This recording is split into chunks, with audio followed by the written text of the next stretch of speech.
How's it going, guys? Welcome back to another community questions video. The question that we have today was, I put, what tips would you give to someone who is wanting to increase their DPS? This can be anything from learning rotations to bringing 29 switches. Of course you can't take 29, but it was just a little bit. I think I'm funny. But basically, you guys commented below. We will look at those comments, look at the tips that you gave to people, and hopefully this helps anyone watching improve their DPS if that is what you're after. However, if you're already a DPS god, then hell, just get in the comments, post any of the tips that's not been mentioned in this video, then that way these people can watch this video, scroll down, and read through those as well. Anyway guys, if you enjoyed the video, leave a like, subscribe to the channel if you are new. Look at that, sub 40-second intro, let's go. Alright, so the first comment is from Darth Wolfus. You say, spend money to make money. It might seem like things like greater abilities or Drem Pots or renewals are too expensive to consider, but they always pay for themselves in the long run. Ditto for permanent unlocks like Prayers, Limitless, etc. Your DPS will climb much faster than you realize. This is a really good comment because a lot of people I know actually hesitate on investing money in their gear, their upgrades, or anything that seems like it's just not going to be resellable. So for example, Darth here mentioned greater abilities. This is a great example of what people get hung up on. For example, people will look at it, they'll realize that it is 1.8 billion at the moment, or 1.6 billion, whatever it is sitting around at the moment, and think that is way too much for a basic ability. However, you need to keep in mind that this is going to save you a hell of a lot of time in the long run. Initially, you may think, hey, it only saves me 30 seconds on a kill. If I get through this whole thing, it'll save me 30 seconds. That adds up to a lot, like a hell of a lot. And when you've been doing a lot of PVM, if you have this and you save that 30 seconds like over and over and over and over again, it adds up like a hell of a lot. And while it seems like a big investment at first, it's also going to make your life easier because you'll be doing more DPS, and it also gives you a lot of other options as well. But at the same time, it'll just make your life so much easier, and it's worth it.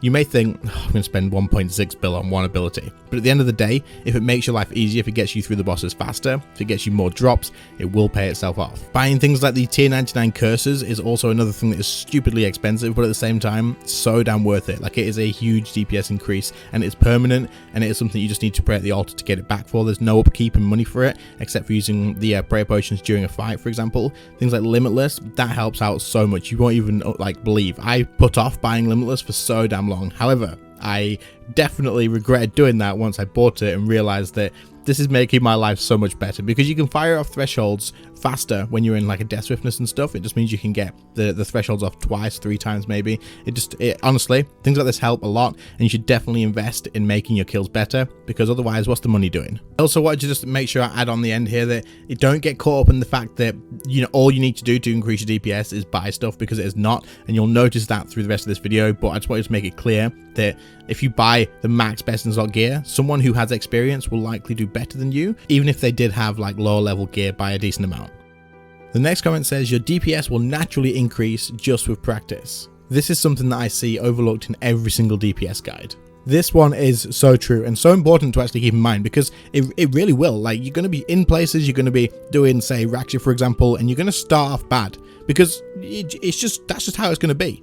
You're getting used to the boss, you're getting used to new mechanics, you're getting used to maybe a new combat style, for example, and it's going to take time to learn that. Having the best gear in the game is not going to instantly make you good and be able to do the exact same things that people who have been practicing at the same thing for like months and months on end are able to do. It's going to take practice, and even though you may not notice it, it does happen. For example, if you do the same boss over and over again and you have the same gear and you keep everything exactly the same, you will start doing things like using abilities at a specific time, or doing something different than what you've been doing in the past, and you may not even notice that you're doing it, but you'll notice that your kill times are gradually dropping. And then if you think back and think, what's changed since when I started, you'll actually be able to realize that, oh, I used to do this and now I do this, and this is actually a lot better.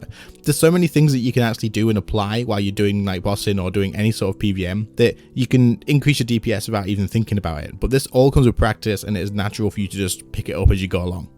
But not only specific things with like in boss encounters, you're going to get more used to using specific abilities in a specific order. You'll get more comfortable with rotations. You'll slowly actually probably start changing rotations without thinking about it too much. You'll start using different abilities in different orders, especially if you're on full manual. You may at first just use the abilities in the order that you've set them up, but then afterwards you may realize, oh, this one actually is a little bit better at this point, and you'll start using that. And it's all stuff that comes with practice, and like this person said, it is usually overlooked. It is usually DPS guys will just tell you specifically, do this, do this, do this, do this, and then people will struggle, and won't work, but it comes with practice as well. It's just weird.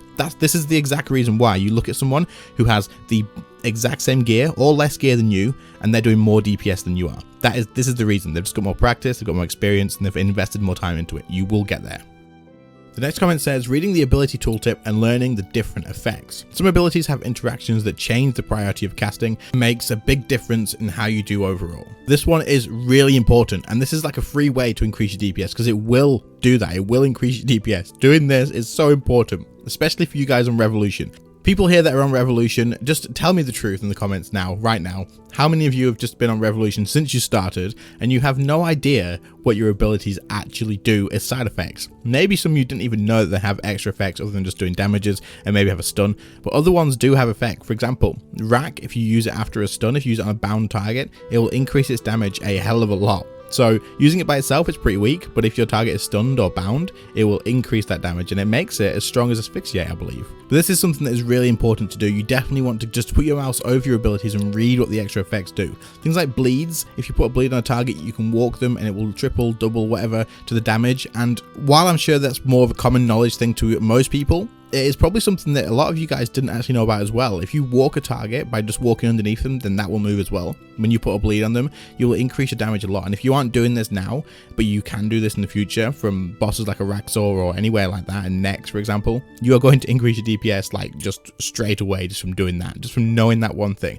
But there's other effects on abilities as well, and I suggest you do actually read them, because like I say, there's a lot to know and there's a lot to increase your DPS from it, and it will make your life a hell of a lot easier doing certain things in a certain order. Now, even on Revolution, if you are someone who uses Revo++, for example, as well, it will let you place your abilities in a specific order.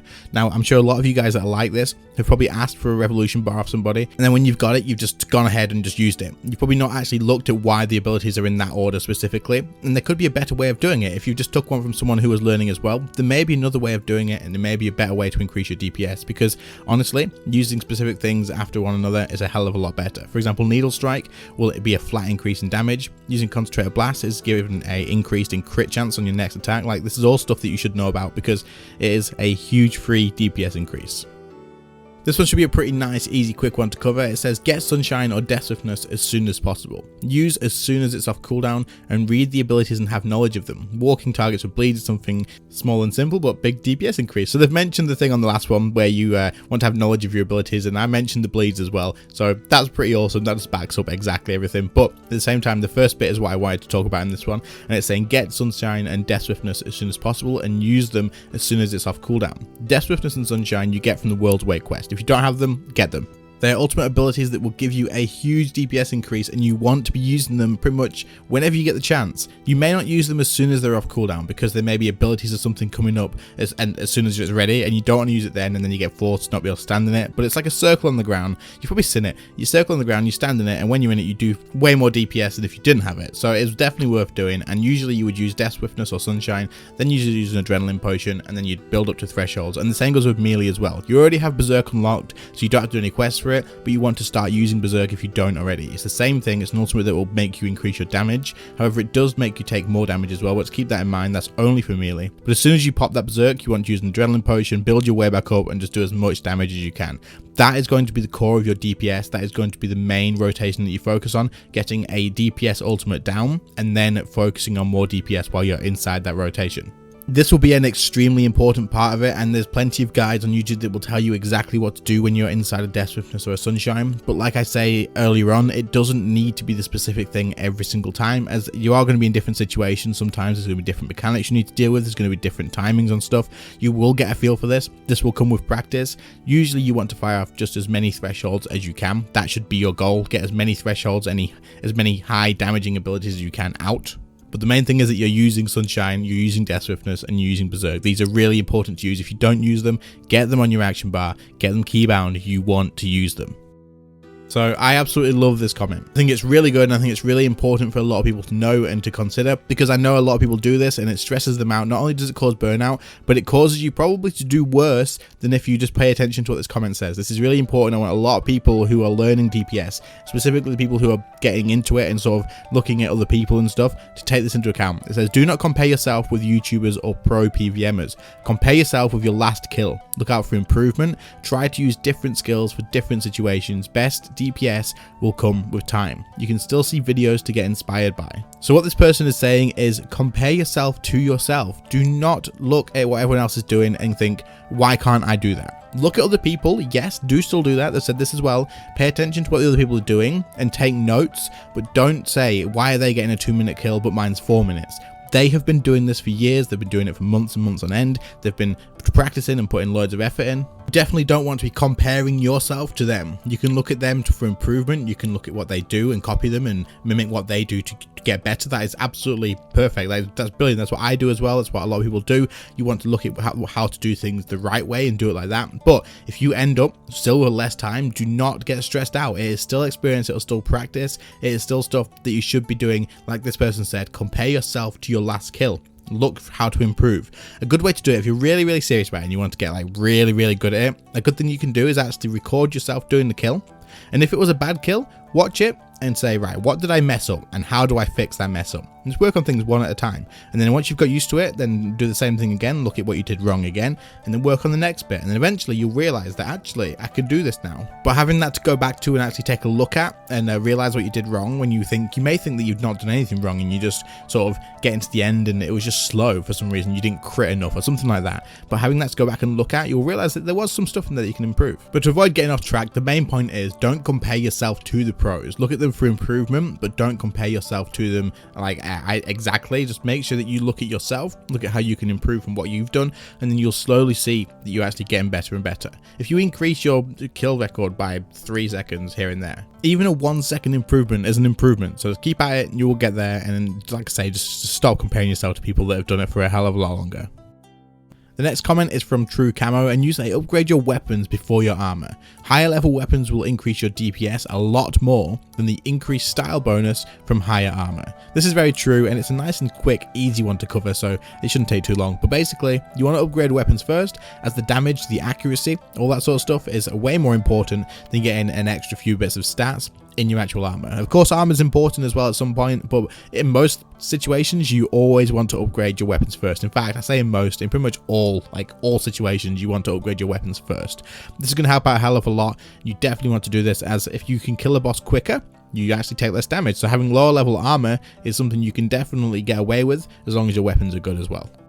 So for the first time in this entire series, we have a back-to-back from the same comment, because I can't miss this one as well. True Camo again says overloads and god books. Overloads are self-explanatory, but god books, even the cheapest, Bandos or Zaros ones, will give you a significant DPS increase as well as more style bonuses. So god books are really, really important as well. Obviously, like I said, overloads are self-explanatory. They boost your combat stats. You definitely want to get those as soon as you can, really. But god books, there's so many different ones, especially with God Wars 3 releasing new ones with each boss. These are definitely things you need to take into consideration and get them as well. Each god book do different effects as well, so I do have a guide on the old ones on YouTube somewhere. You can have a look for that, but I'll have to make a new one once they've finished releasing all these new god books, because it's going to be a big difference in that. But like I say, they all have different effects. They all do different things. For example, if you're running the elite dungeons, you may want to use the Zamorak book, as it does AoE damage. But if you're attacking a target that is not moving at all, say the ambassador, then using the new Wen book does damage on a single area, and it actually does a hell of a lot of damage as long as that target doesn't move. So that book becomes best in slot there, except for Grimoire, of course. The Grimoire just tops everything, but at the same time, super expensive. So knowing your god books and using them in the right places is super important, something you want to definitely learn. And if you aren't too sure about it, like I said, there's a guide on YouTube for the older ones, which will help out a lot. And then you can probably apply all that knowledge from that as well to the new ones that come out too, so you know where to use those as well. Quick mention though, that the new god books are actually stupidly cheap to actually upkeep. They're expensive to buy initially, but it's definitely worth it. But the upkeep, the pages, are so damn cheap. So maybe something to consider. Alright guys, that's going to bring us to the end of this video. I hope you found some useful information. I hope it has helped some people out. I love doing these videos. You guys getting involved and giving tips to other people is amazing to see. You guys take your time out of your day to post on there and get involved and help people out. It just blows me away every single time. I hope you enjoyed. If you did, make sure to leave a like on the video. Subscribe to the channel if you are new, of course. You have to do that. That's something you have to do. I think it's something like 60% of you guys watching, like regularly watching, aren't subbed. So freaking do it. Just click the button. You're going to be here tomorrow anyway, so just do it. Thank you all so much to my channel members. I really appreciate the extra support. As always, your names will be on screen right now, so thank you all to you guys a little bit extra. There is a join button by the sub button for anyone else who's interested in joining the channel members and supporting the channel that little bit more. I really appreciate it. You guys are incredibly amazing. Thank you very much. Otherwise, guys, thank you all so much for watching. I really do appreciate it, and I will see you all in the next one. See you later, guys. Bye.